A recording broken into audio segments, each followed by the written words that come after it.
दोस्तों, यह एक ऐसा पर्व है जहाँ ना कोई मूर्ति है ना कोई भव्य मंदिर, फिर भी सदियों से यहाँ आस्था का सैलाब लाखों लोगों को नदी किनारे खींच लाता है।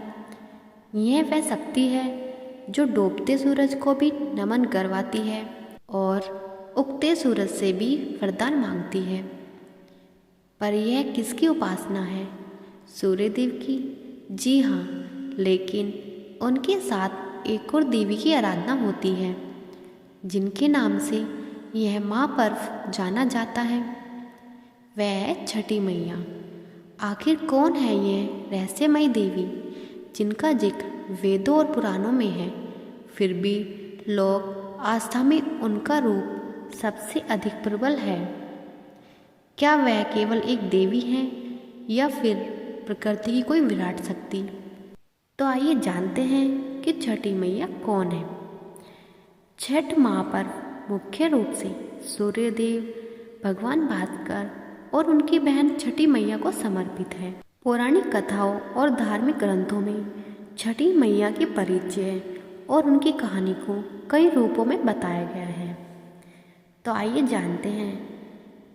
नंबर 1, प्रकृति की देवी का छठा अंश, षष्ठी देवी। मार्कंडेय पुराण और ब्रह्म वैवर्त पुराण के अनुसार जब ब्रह्मा जी ने सृष्टि की रचना की तो उन्होंने स्वयं को प्रकृति के रूप में कई भागों में बांटा। प्रकृति देवी के जिस छठे अंश को सर्वश्रेष्ठ मातृ देवी, सर्वोच्च देवी के रूप में जाना जाता है, वह षष्ठी देवी हैं। लोक भाषा में इन्हीं षष्ठी देवी को छठी मैया या छठी कहा जाता है। इन्हें संतान की देवी, बच्चों की संरक्षिका और दीर्घायु प्रदान करने वाली देवी माना जाता है। हिंदू धर्म में बच्चे के जन्म के छठे दिन इनकी पूजा की जाती है, जिसे छठी कहा जाता है।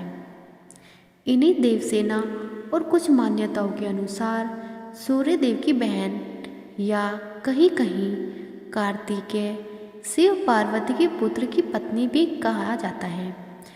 इन्हें ही नवरात्रि की षष्ठी तिथि को पूजे जाने वाली देवी कात्यायनी का रूप भी माना जाता है।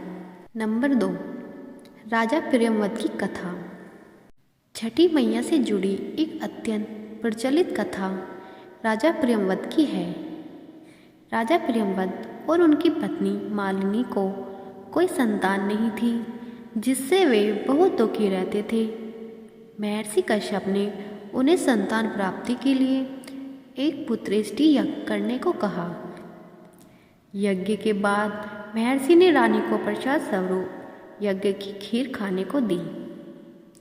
रानी को पुत्र हुआ, लेकिन दुर्भाग्यवश वह शिशु मृत पैदा हुआ।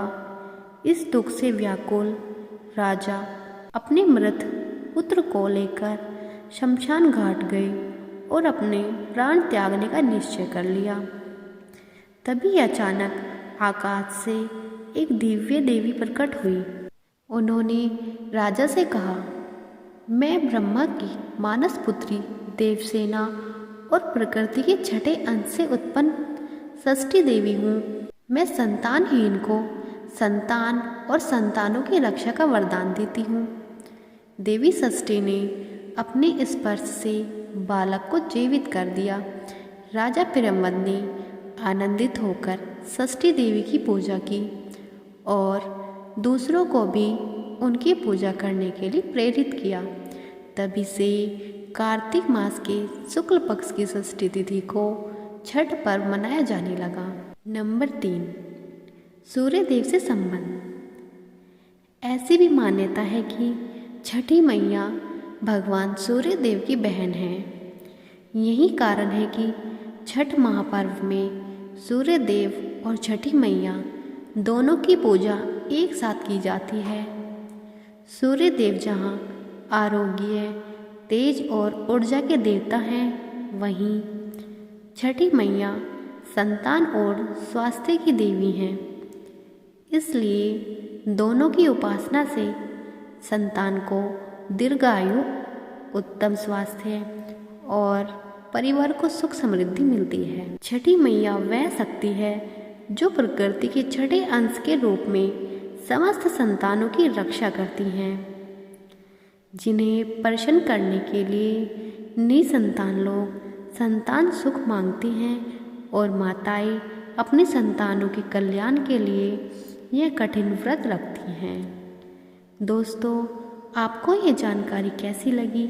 अगर जानकारी अच्छी लगी हो तो हमारी वीडियो को लाइक और चैनल को सब्सक्राइब ज़रूर करें और कमेंट में राधे राधे लिखना ना भूलें। राधे राधे।